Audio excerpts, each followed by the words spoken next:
종량제 봉투 판매량이 287% 폭증했습니다. 마트 봉투 코너에 사람들이 몰려서 수십 묶음씩 카트에 쌓고 있어요. 봉투 대란? 이건 서막입니다. 전쟁이 터졌는데 왜 비닐봉투가 사라지는 걸까요? 이 현상이 미국에서도 일본에서도 일어나지 않았다는 겁니다. 한국에서만 벌어지고 있어요. 돈의 흐름을 따라가 보면 한국 제조업이 50년 동안 안고 있던 치명적인 약점 하나가 터진 겁니다. 5월이 되면 봉투보다 훨씬 심각한 일이 벌어집니다. 나프타라는 말 들어보셨나요? 아마 대부분 처음 들으셨을 거예요. 뉴스에서 한두 번 스쳐 지나갔을 수는 있는데 정확히 뭔지 설명할 수 있는 분은 거의 없을 겁니다. 그런데 이게 지금 벌어지고 있는 봉투 대란의 진짜 원인이에요. 나프타는 기름이 아닙니다. 우리가 매일 만지는 모든 플라스틱의 원재료예요. 원유를 정제할 때 나오는 투명한 액체인데요. 이걸 거대한 화학 공장에 넣고 800도가 넘는 온도로 쪼갭니다. 그러면 에틸렌이라는 물질이 나와요. 에틸렌, 이것도 처음 들으시죠? 쉽게 말하면 플라스틱의 씨앗입니다. 이 씨앗 하나에서 비닐봉투가 나오고, 배달용기가 나오고, 아기 기저귀가 나오고, 병원 주사기가 나오고, 자동차 범퍼가 나오고, 아파트 건설 현장 자재까지 만들어집니다. 우리가 하루에 손으로 만지는 물건 중에 나프타를 안 거친 게 거의 없다고 보시면 됩니다. 그래서 나프타를 산업의 쌀이라고 부릅니다. 쌀 없이 밥을 못 짓잖아요. 마찬가지로 나프타가 없으면 한국 제조업이 밥을 못 짓는 겁니다. 지금 주변을 한번 천천히 둘러보세요. 핸드폰 케이스, 책상 위 볼펜, 물병, 모니터 뒤에 꽂혀있는 케이블 피복, 전부 나프타에서 출발한 거예요. 석유로 이렇게 많은 걸 만들고 있었다는 사실 모르셨던 분들 꽤 많으실 겁니다. 그리고 나프타를 쪼갤 때 에틸렌만 나오는 게 아닙니다. 프로필렌, 부타디엔 같은 부산물도 함께 나오는데요. 이것들이 또 각각 다른 산업의 원료가 됩니다. 프로필렌은 자동차 내장재나 섬유로, 부타디엔은 타이어 고무로 들어가요. 하나의 설비에서 여러 산업의 원료가 동시에 쏟아지는 구조인 거죠.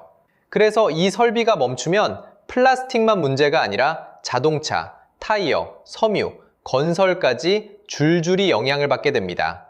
그러면 한국이 이걸 얼마나 많이 쓰느냐가 중요한데요. 한국은 나프타를 쪼개서 에틸렌을 만들어내는 능력이 연간 1280만 톤입니다. 세계 4위예요. 이 거대한 설비들이 여수, 대산, 울산, 딱 3곳의 석유화학단지에 몰려 있습니다.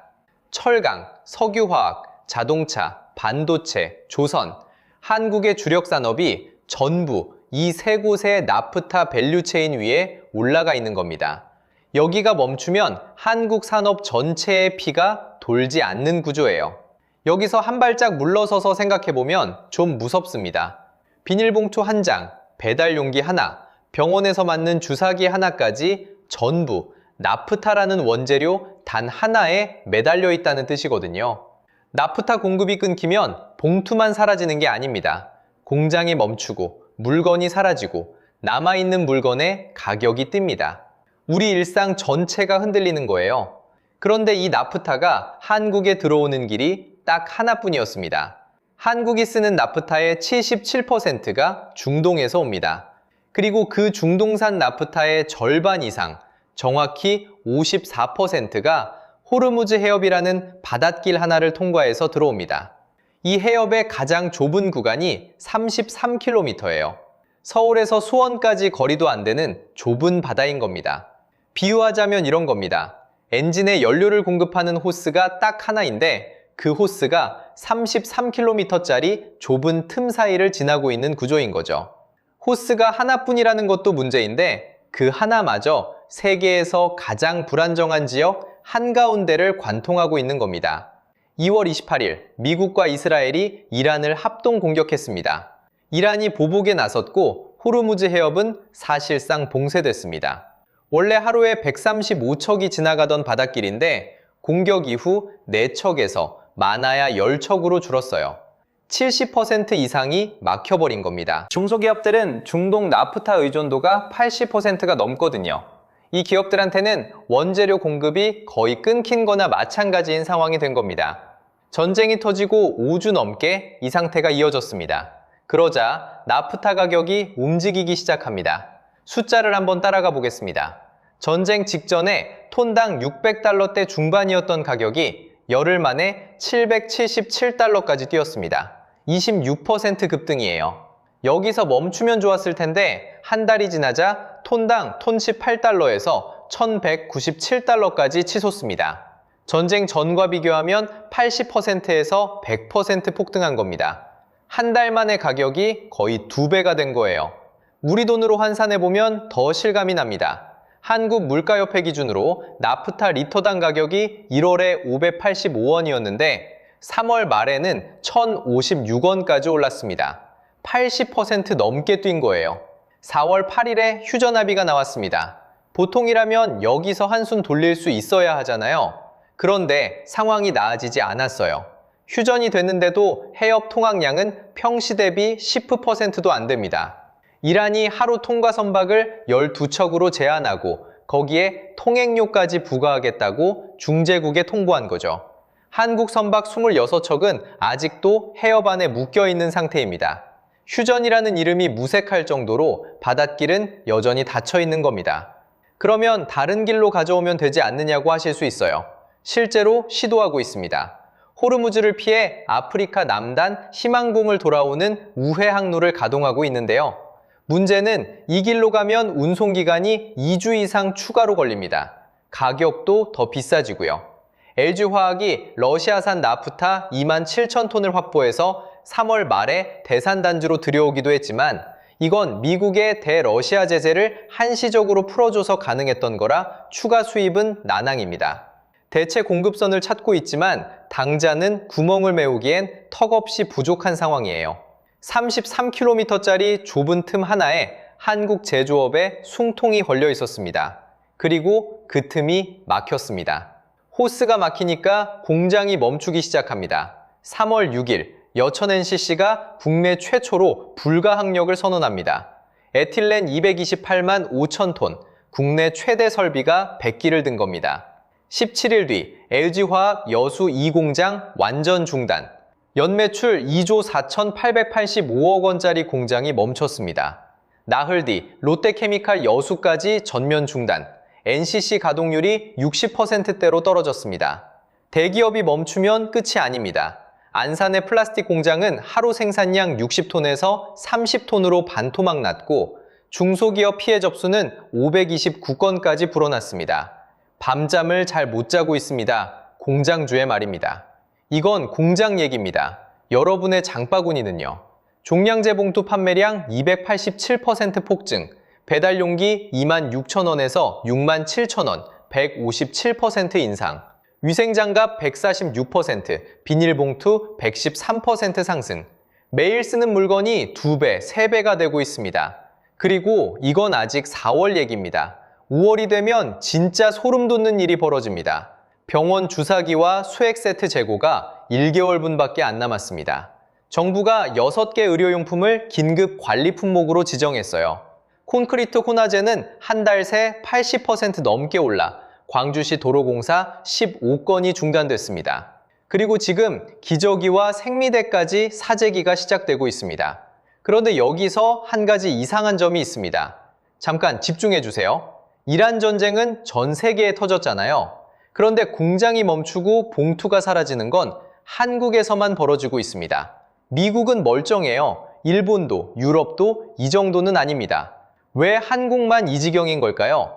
돈의 흐름을 따라가 보면 50년 된 시한폭탄이 하나 보입니다. 미국은 2010년대 쉐일 혁명 이후 게임의 규칙을 바꿨습니다. 나프타 대신 자국 땅에서 나오는 에탄으로 플라스틱 원료를 만드는 설비로 갈아탄 거예요. 덕분에 미국의 에틸렌 생산 능력은 4,300만 톤. 중동에서 원료를 가져올 필요가 없으니 호르무즈 해협이 막히든 말든 상관이 없습니다. 비유하자면 미국은 집 뒷마당 텃밭에서 채소를 따는 거고 한국은 지구 반대편 시장에서 공수해 오는데 그 시장까지 가는 유일한 도로가 막혀버린 겁니다. 이걸 가장 극적으로 보여주는 사례가 있습니다. 롯데케미칼이에요.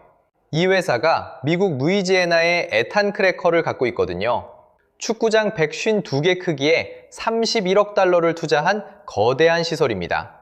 지금 이 순간에도 거기서는 멀쩡하게 돌아가고 있어요. 그런데 같은 롯데케미칼의 여수 공장은 3월 27일에 전면 중단됐습니다. 같은 회사, 같은 기술, 같은 제품을 만드는데 미국 공장은 가동 중이고 한국 공장은 멈춰 있는 겁니다. 차이가 뭐냐면요. 딱 하나예요. 원료를 어디서 가져오느냐.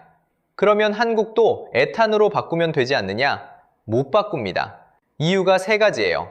첫째, 에탄은 영하 89도로 액화해야 운반이 가능한데 한국엔 그 수송 인프라 자체가 없습니다. 둘째, 지금 돌리고 있는 NCC 설비는 나프타를 쪼갤 때 프로필렌이나 부타디엔 같은 부산물이 함께 나오고 그게 다른 공장들의 원료로 연결돼 있어요. 에탄으로 바꾸면 이 연결고리가 통째로 끊깁니다. 셋째, 기존 NCC에 수십조 원이 묻혀 있습니다. 이미 투자해서 빠져나올 수 없는 돈이에요. 그래서 한국의 현실이 이렇습니다. GDP 대비 원유 의존도 OECD 37개국 중 2위, 제조업이 GDP에서 차지하는 비중 27.6%로 OECD 2위, GDP 대비 에너지 의존도가 OECD에서 가장 높으면서 제조업 비중까지 세계 2위인 나라인 거예요. 그런데 원유 비축은 208일분이 있지만 나프타 전용 비축은 제로입니다. 기억나시죠? 요소수 대란. 그때는 사태가 끝난 뒤에라도 비축 체계를 만들었잖아요. 그런데 나프타는 여전히 비축이 없습니다. 제조업 전체를 지탱하는 원료인데 비축 제로예요. 50년 동안 이 구조를 알면서도 아무도 손을 안 댄 겁니다. 그렇다면 앞으로 어떻게 되는 걸까요? 시나리오 3가지를 정리해봤습니다. 첫 번째, 가장 좋은 경우입니다. 4월 안에 휴전이 제대로 이행되고 해협이 다시 열립니다. 그러면 6월쯤 나프타 수급이 정상화될 수 있어요. 다만 멈춰선 NCC를 다시 가동하는 데만 2주에서 4주가 더 걸립니다. 공장 불을 끄는 건 하루지만 다시 켜려면 한 달이 걸리는 구조입니다. 빨라야 여름이에요. 두 번째, 봉쇄가 3개월에서 6개월 이어지는 경우입니다. 이렇게 되면 제조업 생산비가 최대 11.8% 올라갑니다.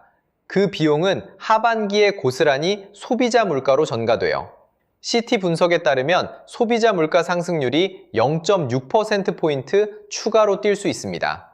지금 배달 용기가 67,000원이잖아요. 이 가격이 고착되고 거기에 플라스틱 제품 가격이 20%에서 40% 더 오릅니다. 유통업체 포장재 재고가 4, 5주분밖에 안 남았기 때문에 5월부터는 수급 불안이 본격화됩니다. 세 번째, 최악의 경우입니다. 봉쇄가 연말까지 가면 NCC 구조조정이 본격화됩니다. 사실 이건 이미 시작됐어요. 여천 NCC는 이 공장과 3공장 폐쇄를 진행하고 있고 롯데케미칼은 대산 NCC 110만 톤 규모의 가동을 중단한 상태입니다. 공장이 영구 폐쇄되면 나중에 봉쇄가 풀려도 생산 능력 자체가 사라지는 거예요. 1차 오일 쇼크 때 한국 물가가 30% 뛰고 경제 성장률이 마이너스 5.2%까지 떨어졌던 게 떠오르는 시나리오입니다. 정부도 손을 놓고 있는 건 아닙니다. 추경 1조 940억 원이 국회를 통과했고 나프타 수출을 5개월간 제한했습니다. 러시아산 나프타 2만 7천 톤을 확보하기도 했어요. 하지만 추가 수입은 난항입니다. 미국의 러시아 제재가 언제든 다시 시작될 수 있거든요. 응급처치는 했지만 수술은 아직 시작도 못한 상황입니다. 돈의 흐름을 따라가 봤습니다. 비닐봉투 한 장이 사라진 이유를 추적했더니 한국 제조업 전체를 지탱하던 호스가 딱 하나였습니다. 그리고 그 호스가 끊어진 겁니다. 50년 동안 쌓아온 구조적 취약성이 전쟁 하나로 전부 드러났습니다. 봉투 대란은 정말로 서막에 불과할 수 있습니다. 이 영상이 도움이 되셨다면 좋아요와 구독 부탁드립니다. 나프타 쇼크의 후속 상황도 계속 추적하겠습니다.